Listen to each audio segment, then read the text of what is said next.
आदर्श बालकों की अमर कथाएं। भारत में केवल महापुरुष और महान नारियां ही नहीं हुई, बल्कि ऐसे बालक भी हुए हैं जिन्होंने अपने जीवन में कई सद्गुणों और आदर्शों को उतारा और उस पर अटल रहकर महान और पूज्य पद को प्राप्त किया है, अमरता भी प्राप्त की है।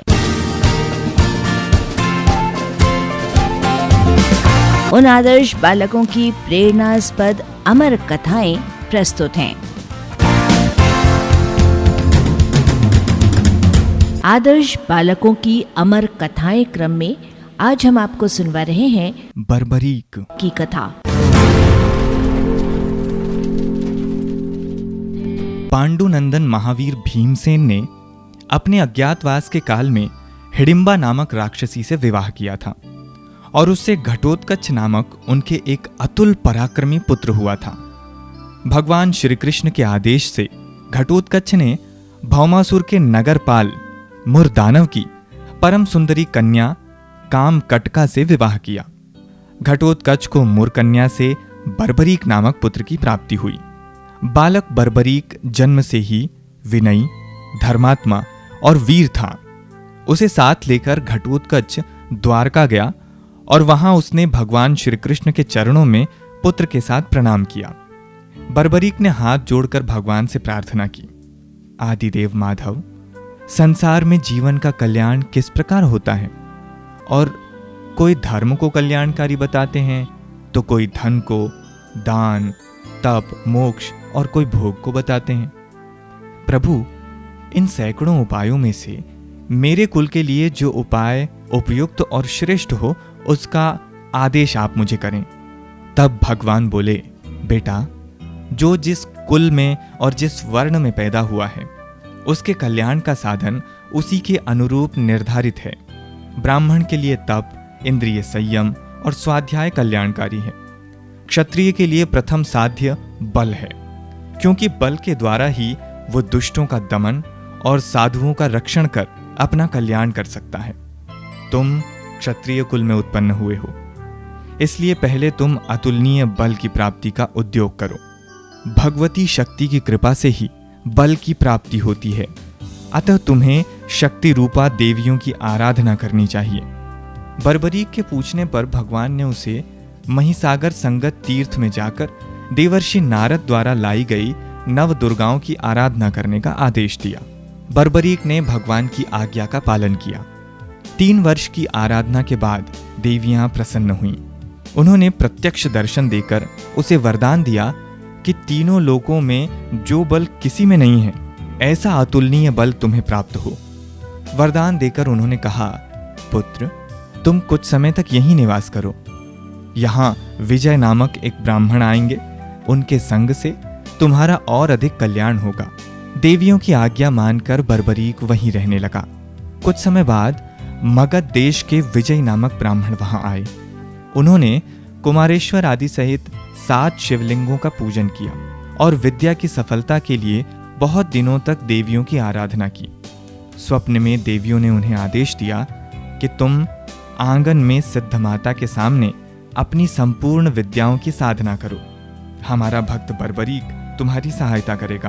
प्रातःकाल विजय ने भीमसेन के पौत्र बर्बरीक से कहा, तुम निद्रा रहित एवं पवित्र होकर देवी के स्नान पाठ करते हुए यहीं रहो, जिससे जब तक मैं अपनी विद्याओं की साधना करूं तब तक कोई विघ्न न हो। विजयी अपनी साधना में एकाग्रचित हो लीन हो गए और बर्बरीक उनकी सावधानी से रक्षा करता हुआ खड़ा रहा।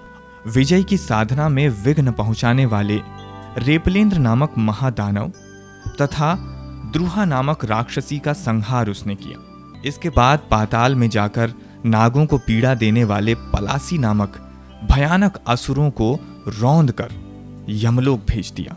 इससे प्रसन्न होकर नागराज बासुकी ने बर्बरीक से वर मांगने को कहा। बर्बरीक ने केवल ये वर मांगा, विजय निर्विघ्न साधन करके सिद्धि प्राप्त करे।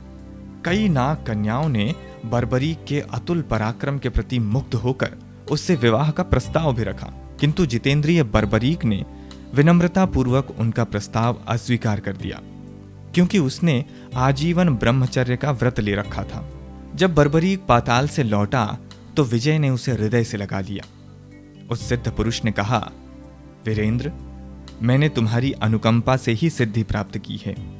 मेरे हवन कुंड में सिंदूर के रंग की परम पवित्र भस्म है, उसे तुम अपने हाथ में भर कर ले लो। युद्ध भूमि में इसे छोड़ देने पर साक्षात मृत्यु भी अगर शत्रु बनकर आ जाए तो उसे भी मरना पड़ेगा। इस प्रकार तुम शत्रुओं पर सरलता से विजय प्राप्त कर सकोगे। तब बर्बरीक ने कहा, उत्तम पुरुष वही है जो निष्काम भाव से किसी का उपकार करता है। जो किसी वस्तु की इच्छा रखकर उपकार करता है, उसकी सज्जनता में भला क्या गुण है। ये भस्म आप किसी और को दे दें, मैं तो आपको सफल और प्रसन्न देखकर ही प्रसन्न हूं। विजय को देवताओं ने सिद्धैश्वयं प्रदान किया। उनका नाम सिद्धसेर हो गया। वो वहां से चले गए। इसके कुछ काल बाद पांडव लोग वनों एवं तीर्थों में घूमते हुए उस तीर्थ के पास पहुंचे। पांचों पांडव और द्रौपदी बहुत थके हुए थे। चंडिका देवी का दर्शन कर वो वहां बैठ गए। बर्बरीक भी उस समय वहीं था, पर पांडवों ने न तो कभी बर्बरीक को देखा था और न बर्बरीक ने पांडवों को, अतः वे एक दूसरे को पहचान न सके। प्यास से व्याकुल भीमसेन जल पीने के लिए कुंड की ओर जाने लगे तो युधिष्ठिर ने उन्हें समझाते हुए कहा, पहले जल लेकर कुंड से दूर हाथ पैर धो लो, तब जल पीना। किंतु प्यास से व्याकुल भीमसेन ने युधिष्ठिर की बात अनसुनी कर दी और जल में ही उतरकर हाथ पांव धोने लगे। उन्हें ऐसा करते देख बर्बरीक ने डांट कर कहा, तुम देवी के कुंड में हाथ पैर धोकर उसे दूषित कर रहे हो। मैं सदा इसी जल से देवी को स्नान कराता हूं। जब तुम में इतनी भी समझ नहीं है तो क्यों व्यर्थ में तीर्थ घूमते फिरते हो। जल स्नान करने के लिए है और तीर्थों में स्नान करने की आज्ञा है। भीम ने गरज कर कहा, जिनका जल बहता रहता है ऐसे ही तीर्थों में जल में उतरकर स्नान करने का प्रावधान है। बर्बरीक ने भी स्पष्ट शब्दों में उत्तर दिया, कूप सरोवर आदि से जल लेकर बाहर स्नान करना चाहिए, ऐसा शास्त्रों का विधान है। जो ऐसे जल में उतरकर मलमूत्र, कफ, थूक, विष्ठा और कुल्ला छोड़ते हैं वो ब्रह्म हत्यारे के समान हैं। इस पर भी जब भीमसेन ने उसकी बात पर कोई ध्यान नहीं दिया तो बर्बरीक ने एक ईंट का टुकड़ा उठाकर उन्हें मारा। बर्बरीक के फेंके ईंट के टुकड़े का वार बचाकर भीमसेन जल से बाहर निकल आए और उससे भिड़ गए। दोनों ही महाबली थे, अतः जमकर मल्ल युद्ध होने लगा। पर 2 घड़ी में ही भीमसेन कमजोर पड़ गए। बर्बरीक ने दोनों हाथों से उन्हें अपने सर के ऊपर उठा लिया और समुद्र में फेंकने के लिए चल पड़े। ऐसी नाजुक स्थिति में भगवान शंकर आकाश में प्रकट हुए और उन्होंने कहा, बर्बरीक, उन्हें छोड़ दो।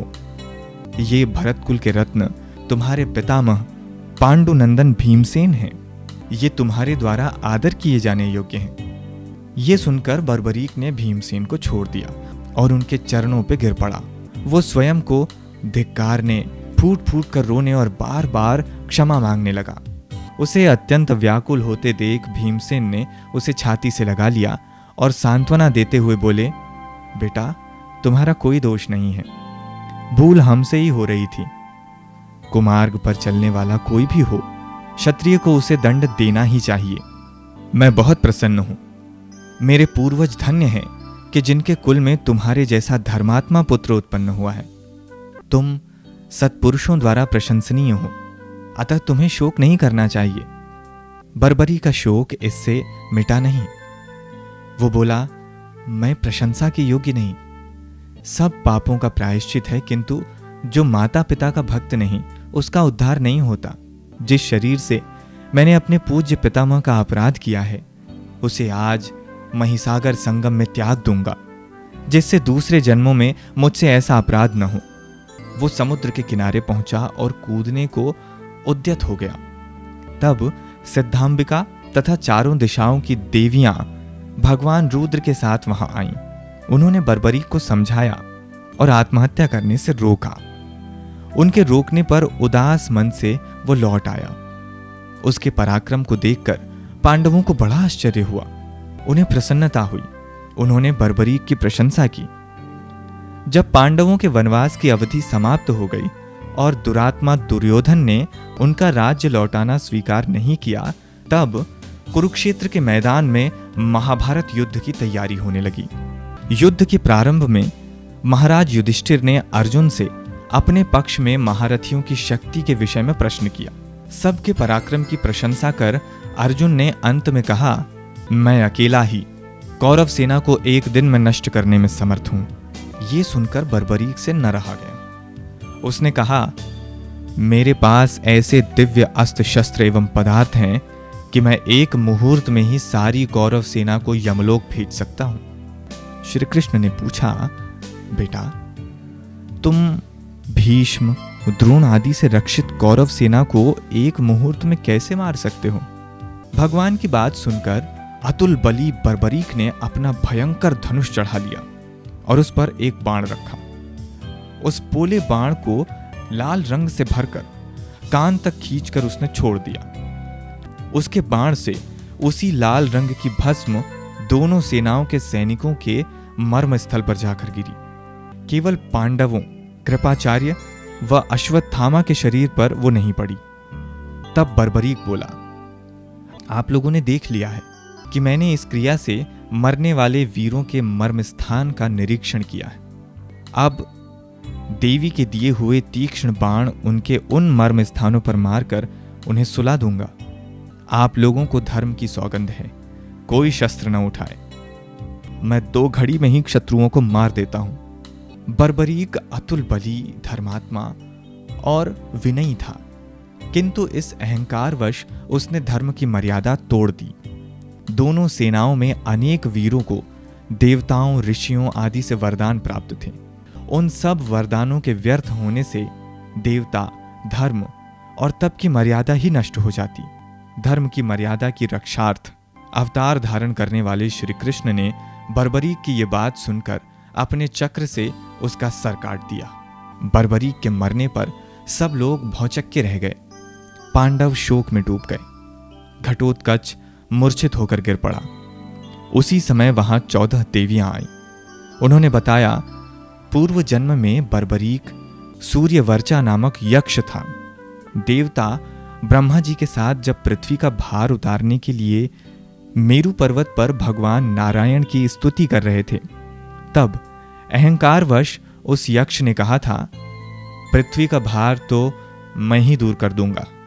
उसके गर्व के कारण रुष्ट होकर ब्रह्मा जी ने उसे शाप दे दिया कि भूमि का भार दूर करते समय भगवान उसका वध करेंगे।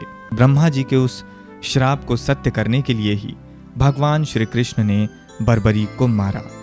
भगवान के आदेश से देवियों ने बर्बरीक के सिर को अमृत से सींचकर राहु के सिर के समान अजर अमर बना दिया। उस सिर ने युद्ध देखने की इच्छा प्रकट की, अतः भगवान ने उसे एक पर्वत पर स्थापित कर दिया और जगत में पूज्य होने का वरदान दिया। महाभारत युद्ध के अंत में धर्मराज युधिष्ठिर भगवान के बार बार कृतज्ञ हो रहे थे। उनके अनुग्रह से ही उन्हें युद्ध में विजय प्राप्त हुई।